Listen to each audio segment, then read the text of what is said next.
Muy buenas noches, queridos hermanos.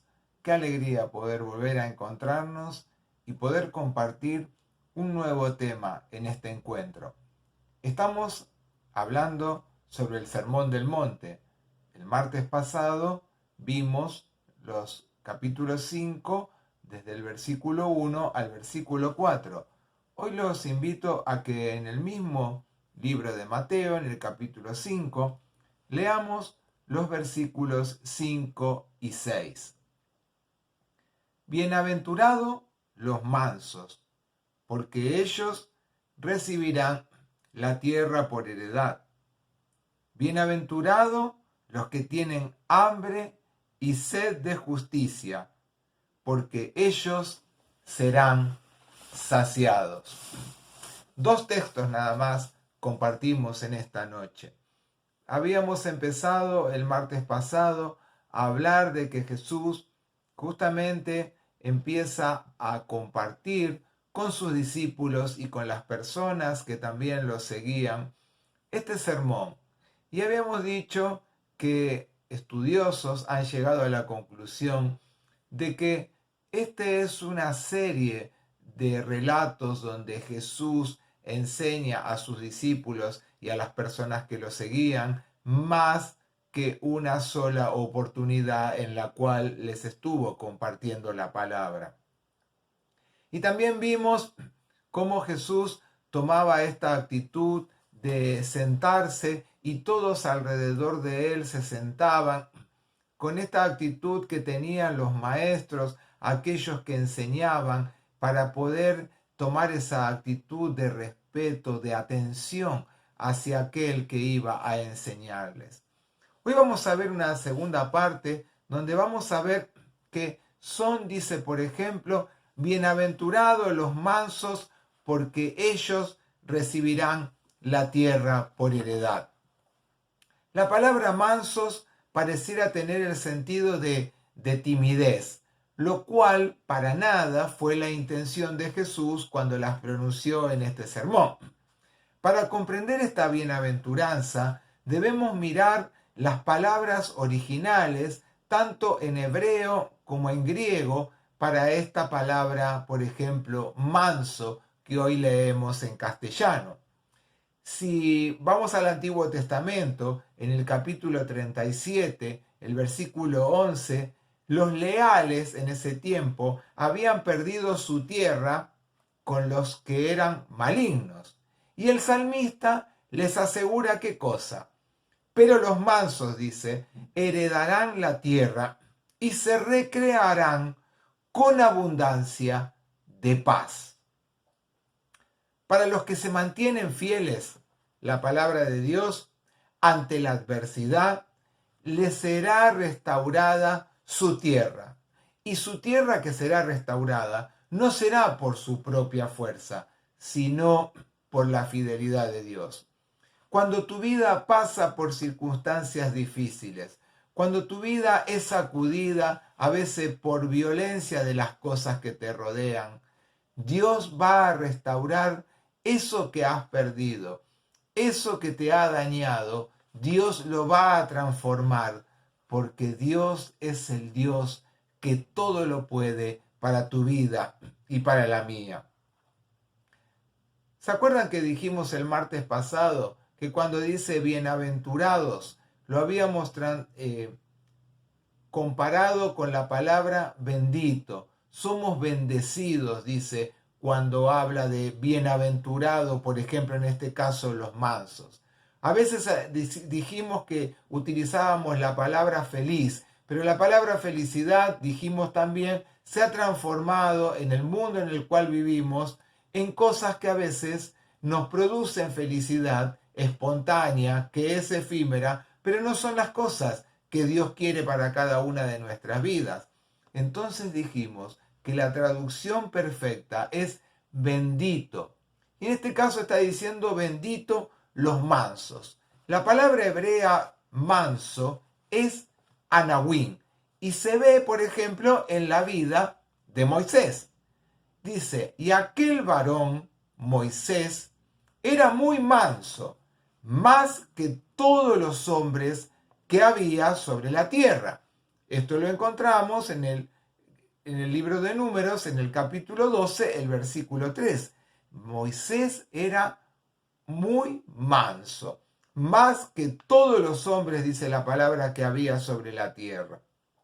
Moisés demuestra su anahuín, su mansedumbre, por ejemplo, en el arbusto ardiente. Tiene miedo, por ejemplo, en ese momento de mirar a Dios. En otro momento, por ejemplo, Moisés protesta cuando dice: ¿quién soy yo para que vaya a Faraón cuando Dios quiere enviarlo en el libro de Éxodo? En otro momento, Moisés también, por ejemplo, responde: he aquí, ellos, dice, no me creerán ni oirán mi voz. También lo dice en el capítulo 4 del libro de Éxodo. Por ejemplo, en su desesperación, Moisés dijo: ay, Señor, yo no soy hombre de palabras, soy tardo en el habla y torpe de lengua. ¿Se acuerdan que Moisés era tartamudo? También dijo: pero aunque fue humilde, Moisés se comportó de esta manera. Fue humilde, por ejemplo, en la presencia de Dios. Moisés no fue tímido, por ejemplo, adelante del faraón. Actuó de acuerdo a lo que Dios le pidió. ¿Y sus acciones en qué resultaron? Por ejemplo, en las plagas que devastaron a los egipcios. Cuando los israelitas hacen el becerro de oro, Moisés le implora a Dios por la vida de cada uno de ellos. Y también ahí Moisés muestra que era manso delante de la presencia de Dios. Pero sin embargo lo interpela a Dios pidiéndole que todos sus compatriotas no murieran. Ante Dios discute, convenciéndole de salvar la vida de las personas, por ejemplo, también. Pero cuando Moisés recibe las tablas en el monte Sinaí y baja y encuentra a todo el pueblo bailando al pie de la montaña, ¿qué hace Moisés? Rompe las tablas que se le había dado. Y no solamente rompe las tablas, sino que manda a deshacer el becerro hasta convertirlo en polvo. Moisés fue manso, pero no fue débil ni tampoco indeciso. Y eso es lo que nos debe llamar la atención a nosotros. Cuando dice, bendito los mansos, tenemos que pensar no en que Dios está pensando en que seamos personas débiles.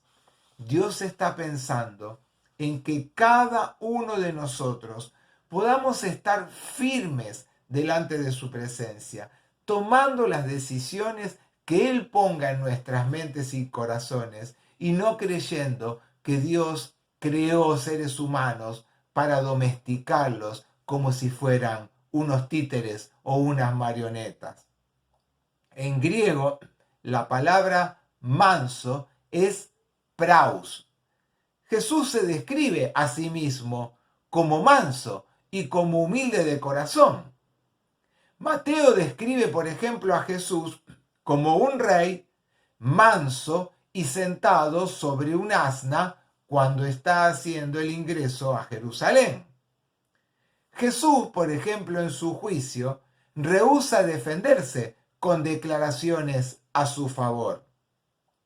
Sin embargo, si nosotros pensamos en la vida de Jesús, si, como dije en otro momento, realmente conocemos el Evangelio y lo sabemos interpretar y sabemos ponerlo por obra de acuerdo a la vida que realmente Jesús desarrolló en cada uno de los evangelios, nos vamos a dar cuenta que la mansedumbre que tenía Jesús no era de debilidad, sino de mantenerse firme en las cosas que su Padre Celestial le pedía. No podemos llamar a Jesús, después de ver su vida, de ver su sacrificio, de ver su esfuerzo, de ver cómo Él estuvo al lado de las personas ayudándole, no podemos decir que Jesús era una persona débil o una persona tímida. Por ejemplo, podemos ver algunos ejemplos. Tiró las mesas de los mercaderes y usó un látigo para echar los animales del templo, cuando todos ellos querían transformar la casa de Dios en una casa, en una cueva de ladrones. ¿Nos acordamos de ese pasaje? Demostró también su autoridad sobre enfermedades y sobre demonios. ¿Cuántos pasajes compartimos de curaciones, de milagros, donde Dios actuó a través de la vida de Jesús, demostrando el poder y la autoridad que tenía su Hijo, porque justamente Él se la había delegado para que Jesús pudiera actuar? Jesús, dice la palabra, que enseñaba con autoridad. Si ser débil, como pensamos nosotros en lo que es la debilidad, veremos que las enseñanzas de Jesús y quien enseñaba, dice la palabra, como quien tiene autoridad, para nada demostraban una vida de debilidad. Si Moisés y Jesús son modelos de estas dos palabras que yo les traduje en esta noche, anawin en hebreo y praus en griego, sobre el tema de ser mansos, su comportamiento, el comportamiento de Jesús, nos sugiere que estas palabras están encarnadas verdaderamente en la vida de él, como también en la vida de Moisés. Ninguno de ellos dos, tanto Moisés, por ejemplo, que lo nombramos en esta noche, como Jesús, persiguieron su enriquecimiento personal. Sin embargo, fueron inclaudicables en sostener el plan de Dios y en sostener a los más vulnerables. Ellos acompañaron, cuidaron, sostuvieron a aquellos que estaban pasando por dificultades, por debilidades y que los hacían vulnerables frente a cualquier situación adversa que les tocaba vivir. Podríamos decir que realmente el significado de ser mansos, de esta palabrita anawin y praus que encontramos en el hebreo y en el griego, cuando lo queremos traducir en el lenguaje común que nosotros empleamos en este tiempo para nuestras vidas, sería: manso es aquel que no anhela favorecerse a sí mismo, sino que trata de favorecer y acompañar a aquel que está pasando por momentos de debilidad y de angustia en su vida. La otra bienaventuranza que compartimos en esta noche dice: bienaventurado los que tienen hambre y sed de justicia, porque ellos, dice la palabra de Dios, serán saciados.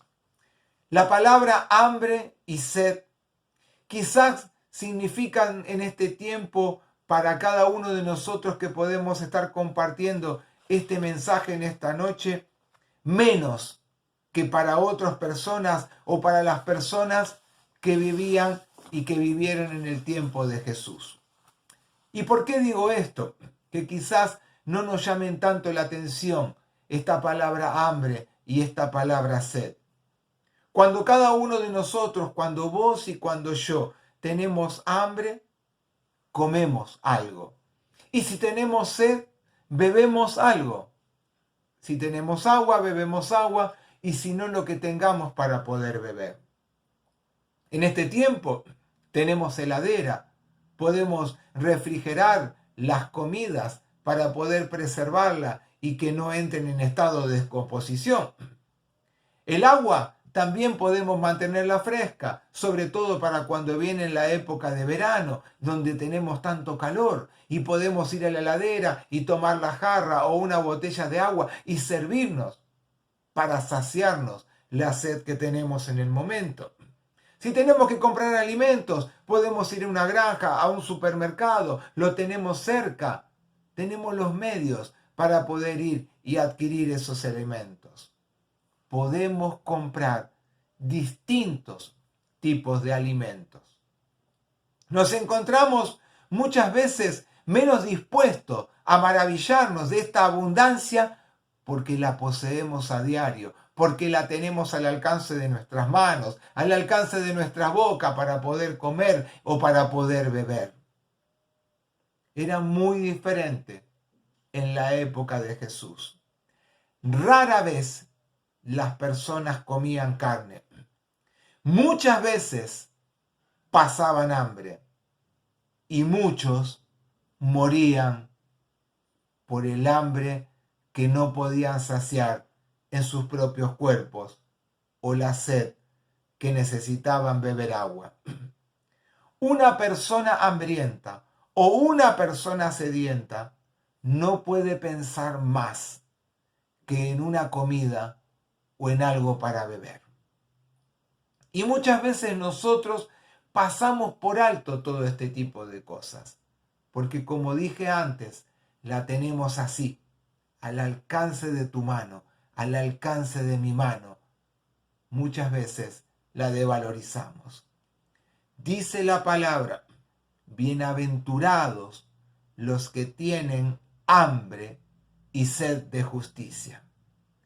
Cuando Jesús pronunció esta bienaventuranza, no deseaba que alguien padeciera por no tener alimentos o por no tener agua. Al contrario, recordamos cuando Él hizo la multiplicación de los panes y los peces y que dice que fue tan abundante que sobró y lo pusieron en cestas llenas. Jesús no quería que nadie padeciera. Y menos ante la abundancia y el egoísmo de aquellos que tenían para poder satisfacerse aún más de lo que necesitaban para sus propios cuerpos. Benditos sean aquellos, dijo Jesús, que están enfocados en la justicia. Benditos sean los hambrientos y los sedientos por la santidad personal para cada una de sus vidas. ¿Cuántas veces anhelamos cosas que nos separan de la presencia de Dios? Cosas que son efímeras, como dije antes. Cosas que no revalorizan la vida que Dios te ha regalado a vos y que me ha regalado a mí. Bendito realmente seamos aquellos que tengamos hambre y sed por la santidad personal, por vivir en santidad, por buscar que el Señor complete en cada uno de nosotros esa obra de santificación y que sea un anhelo para cada uno de nosotros. Benditos sean aquellos que luchan por vivir en un mundo donde la gente viva, por ejemplo, en buena relación entre unos con otros. ¿Cuánta gente ha sacrificado su propia vida buscando que otros puedan dejar de pelearse entre unos y otros en medio de guerras y de conflictos? Y han perdido su vida, han dado su vida. Tantos que hemos podido escuchar o ver en películas que han quedado en campos de concentración y sin embargo han sostenido su vida por la fe en aquel que solamente puede transformar la vida, que es el Dios de tuyo y es el Dios de mi vida. Benditos sean aquellos que esperan que el reino venga a la tierra como en el cielo, cuando nosotros en el Padre Nuestro decíamos, venga tu reino y hágase tu voluntad, así en la tierra como en el cielo. Qué importante que podamos sentirnos benditos en anhelar eso para nuestras vidas. Entonces así dice que quedarán satisfechos, quedaremos satisfechos. Dios nos dará, Dios le dará lo deseado. Y entonces sus sueños se harán realidad. Tus sueños se harán realidad. Y esos sueños que se harán realidad producirán una verdadera satisfacción para tu vida como para mi vida. Más allá de aquellas cosas que son efímeras, que se nos escapan, con el tiempo se van. Dios quiere darte lo perdurable. Dios quiere satisfacerte ese hambre y esa necesidad de beber, pero del agua viva que Él tiene para saciar tu vida y para saciar la mía. Dice la palabra que vamos a quedar satisfechos. No tendremos y no tendrán vidas vacías, vidas que terminan siendo perdidas en la perdición por el pecado, sino que quedarán y quedaremos satisfechos. ¿Por qué? Por la promesa de Dios de que Él va a saciar nuestra vida y de que Él la va a bendecir porque es su promesa. Qué hermosa las dos bienaventuranzas que también pudimos compartir en esta noche. Que vamos a ser benditos aquellos que seamos mansos en espíritu, porque vamos a heredar lo que Dios tenía preparado para tu vida y para la mía también. Si realmente buscamos hacer la voluntad de Dios. Y bienaventurados seremos si tenemos hambre y sed de justicia en medio de un mundo que necesita ser transformado por la bendición de Dios. Que Dios te bendiga en esta noche, me bendiga a mí y que realmente hayamos podido comprender lo que Dios quiso decirnos también con estas dos bienaventuranzas, a vos y a mí, porque Dios quiere completar su obra en tu vida y en la mía. Te invito a orar. Padre Celestial, bendecimos tu nombre. Te pedimos, Señor, que nos ayudes a anhelar lo mejor de ti, a buscarte con todo lo que somos, a buscar que nuestras vidas puedan ser llenas por la presencia de tu Espíritu Santo, para que realmente aprendamos a ser mansos en espíritu, pero no débiles.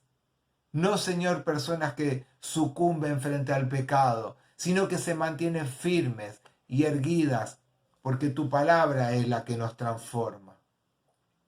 Señor, que podamos aprender a saciarnos nuestras debilidades en aquel que puede completar la obra en cada uno de nosotros. Y gracias, Señor, porque ese eres tú, el Dios de la vida, que nada hace que nos falte y que hace que todo pueda ser superado, cualquier problema o cualquier dificultad. Gracias por acercarnos tu palabra y hacernos que sea actual en este tiempo para cada una de nuestras vidas y de nuestras familias. Es en el nombre de Jesús que oramos juntos, dándote gracias y pidiéndote por estas cosas. Amén. Hasta el próximo martes y que Dios te bendiga.